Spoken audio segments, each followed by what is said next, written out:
be taking a look at two of my favorite Tim Holtz products.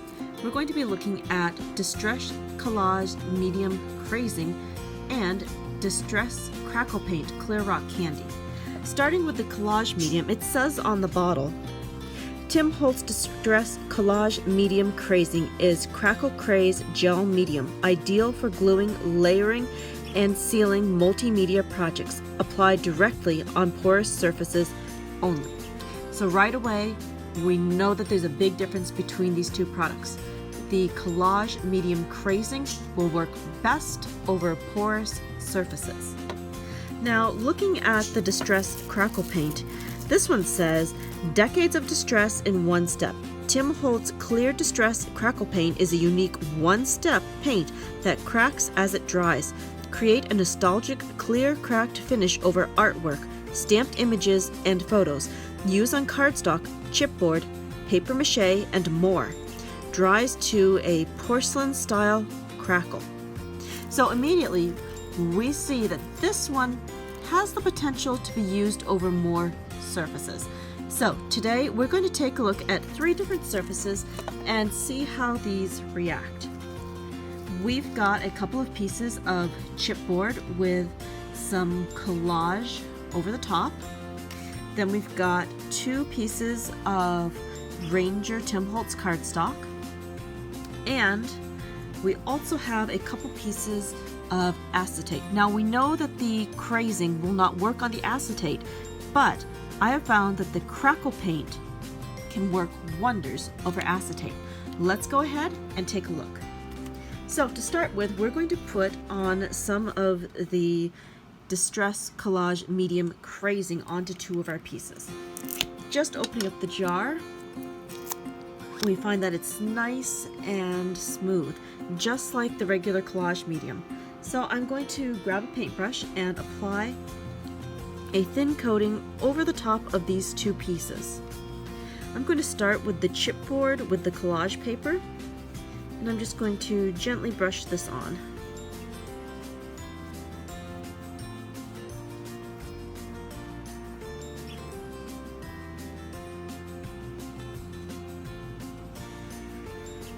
Okay, that looks like it's nice and coated. So I'll set this one aside to dry and we'll come back to that later. Now I'm going to paint over this piece of Tim Holtz Ranger cardstock.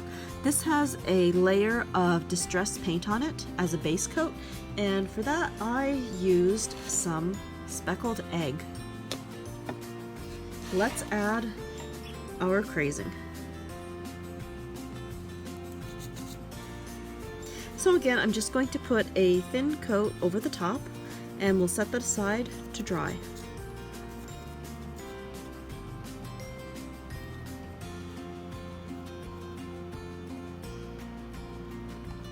Great. Now let's turn our attention to the Crackle Distress Paint. Again, we've got our 2 different surfaces, but we're also going to throw into the mix our piece of acetate.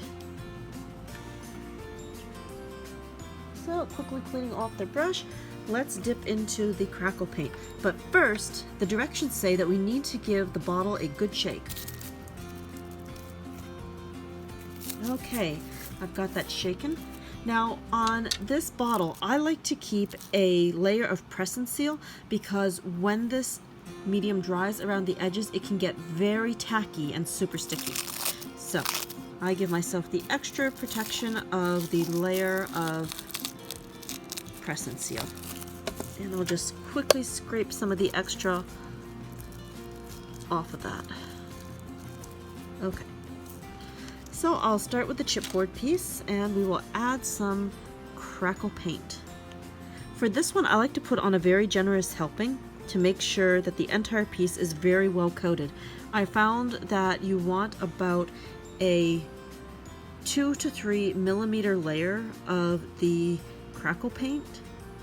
I found that it gives me more defined crackles.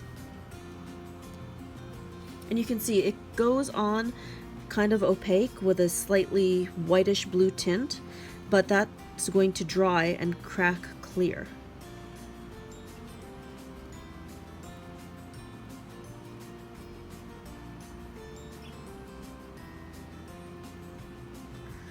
Okay, I'm liking that. That looks pretty well covered.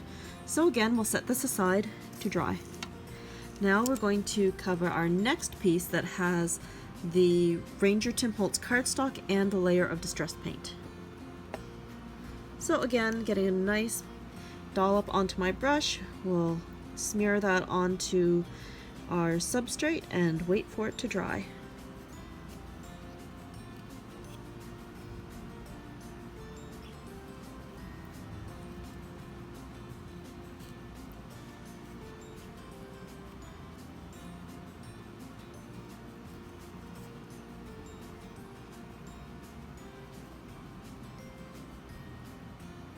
Okay, that looks good. We've got great coverage on this. Let's set it aside. Now we're going to take a look at our last substrate. We're going to put on a coat of the Distress Crackle paint over our piece of acetate.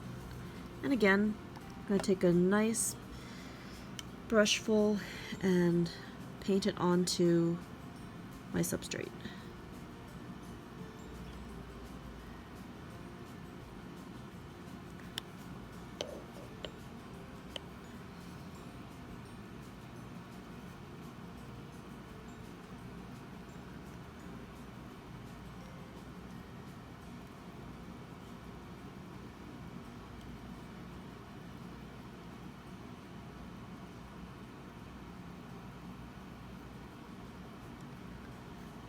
Okay, we've got plenty of Crackle paste on here. Let's go ahead and set this aside and wait for it to dry. Now, while we're waiting for that to dry, we're going to alter the other piece of acetate that I had. For the Crackle Rock Candy, I like to do a little bit of alcohol inking to give the bottle a little bit more depth and dimension, and we will do that on the second piece. Okay, let's add some alcohol ink. So just so I can see what I'm doing, I've set my piece of acetate down onto a scrap piece of cardstock, and now I'm going to add some alcohol inks to a felt applicator tool. For the alcohol inks, I am using Indigo and Monsoon. Now we're just going to dab this on quickly and set that aside as well.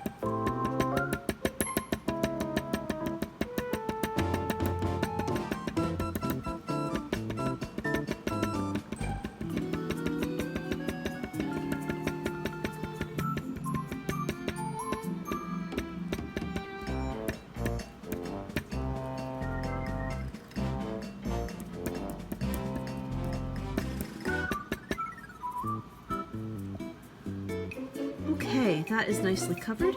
Now we're just going to wait for our crazing and crackling to finish drying. Okay, now that our crazing and our crackle paint have dried, let's take a look and notice some of the differences. So here are the first two examples. These were done on cardstock. Now as you can see, there is a lightly raised crazing going on here. It's lightly textured. You don't feel a whole lot on the paper. It's just slightly raised ridges. Now on the Crackle paint, you notice there are some very deep cracks in here, and it's shiny because this is the rock candy.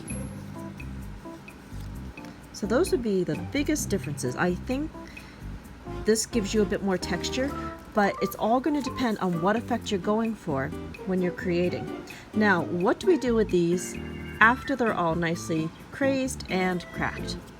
Well, I like to go in with some distress ink. I'm going to take some vintage photo, and I'm going to take my ink tool, put a bit of ink on here, and I'm going to rub this right over my piece.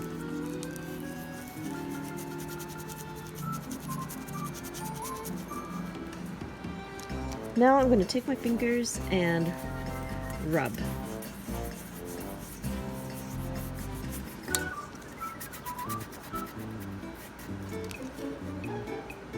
Now as you can see, the crazing has picked up the color of my distress ink, and now those crazing lines are even more noticeable. So we get this really neat cracked pottery type look. Very cool. Okay, let's take a look at the paint next. Again, I'm going to grab some ink, and I'm going to rub it over my piece.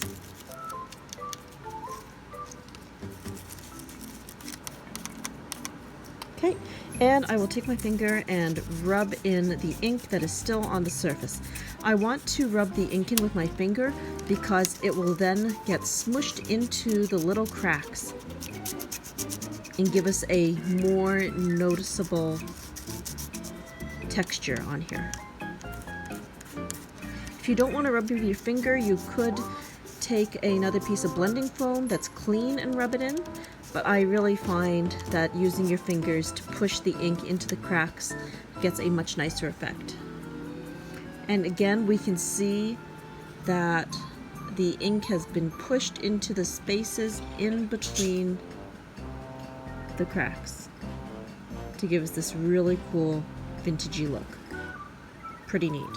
Okay, let's check the other two substrates that we played with earlier. So this is my example on chipboard. And on these, we put down some collage paper first before crazing over it and before putting some Crackle paint over. Now the crazing, again, pretty noticeable already on its own. We can see that we have some nice thin lines going on and it's pretty light.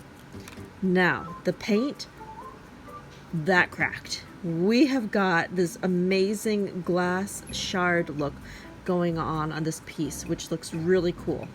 Okay, let's try to enhance those cracks a bit more with some distress ink.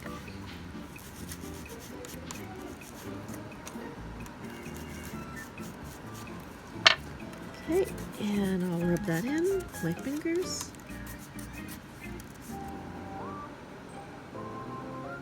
Not as noticeable as on the plain one,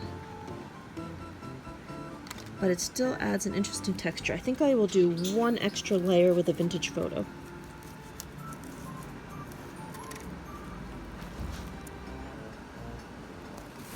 Okay, that looks pretty good. Okay, and the one with the Crackle paint. Let's go ahead and add some of our vintage photo. I don't think this is going to do very much because these cracks are very deep, so I don't think the ink is going to get down there. We may just have some ink sitting on the surface, but that's okay. It will give us a nice dirty glass kind of look. Yeah, I'm not going to be able to get too much ink down in there, but it makes the glass nice and dirty, which in itself looks pretty cool.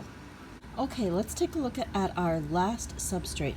So the last thing that we had done was to put some of the Distress Crackle paint on a piece of acetate.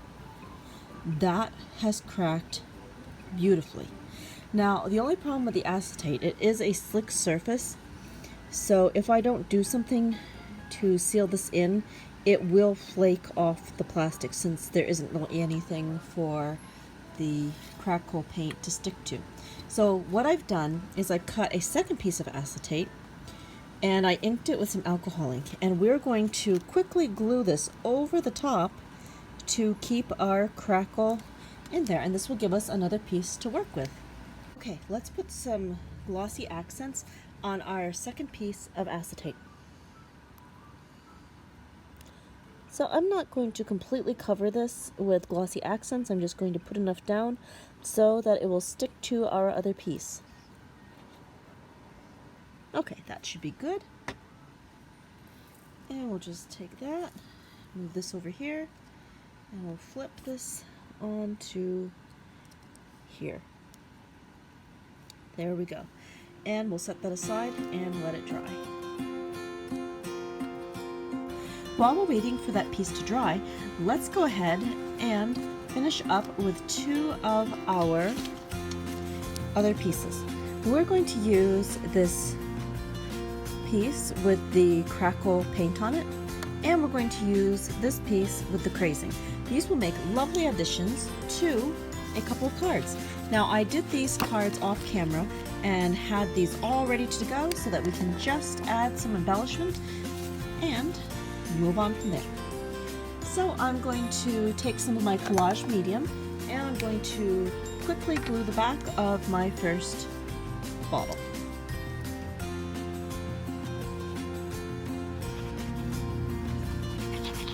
just quickly scribbling on some Collage medium, and then we'll stick this down onto our card base. Okay, now that we have our main focal point glued down, let's go ahead and add some of our die cuts. So I have some of the mini wildflowers that I've cut in black cardstock, and we'll just put a little bit of Collage medium on the back and stick them into our jar.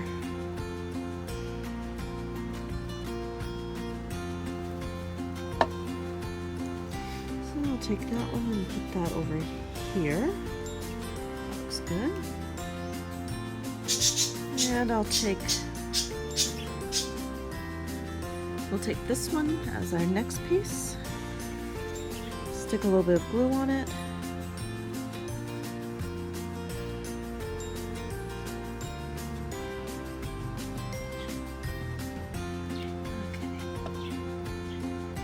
That one right in the middle.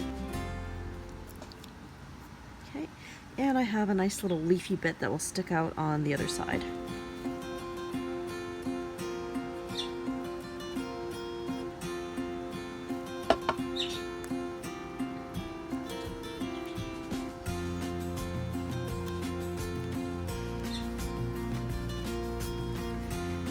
There, nice and simple.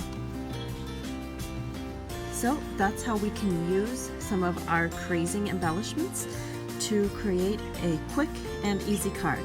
Now, let's take a look at our other piece that we used the Distress Crackle paint on. Again, this makes a wonderful embellishment. So on the back of my chipboard piece, I'm going to stick down a bit of glue. And we'll stick that into the center of this card. Okay, next I'm going to take this die cut, I'm going to trim it down a little bit so that it will fit into the container. Okay, yep, that should work. And the other one looks to be the right size already. So let's add some glue and stick it onto our card.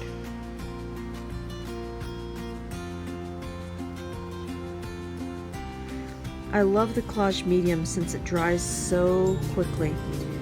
It makes doing cards so much easier without the weight of a long glue time.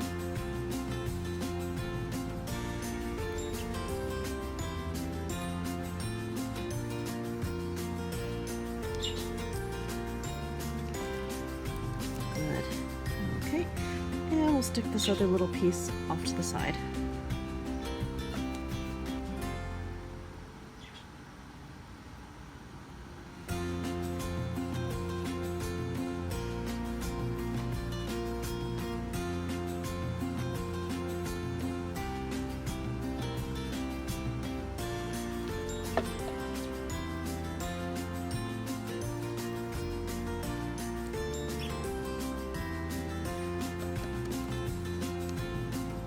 And there we go. A nice, easy card, and a great way to add some accents to our embellishment pieces. Okay, let's take a look at our last example since it should be dry now. So the Crackle paint we placed onto a piece of acetate, but we've sandwiched it between two pieces of acetate so that we won't lose all of that lovely crackle because it won't stick long term to the acetate. So with some glossy accents, we have sandwiched this between the two pieces, and now we have a lovely cracked bottle. Now for some finishing touches, and that will be good. So I grabbed a sticker from one of the Tim Holtz sticker collections for Halloween, and this does seem like a bottle of mischief. So there we have it. We have two wonderfully different mediums that can be used in a variety of ways. We've looked at chipboard and we've looked at regular paper, and we can see that each product has a different use and will give us different results.